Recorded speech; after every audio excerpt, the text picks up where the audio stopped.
घरको छतमा सुन्दरी आइरहने घरको छतमा सुन्दरी आइरहने उसलाई मात्र देख्न मन लागिरहने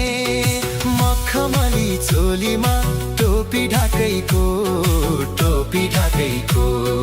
मखमली चोलीमा टोपी ढाकैको त्यसैमाथि झल्कियो फुली नाकैको कसले जिम्मा लिन्छ र लोभी आँखैको कसले जिम्मा लिन्छ र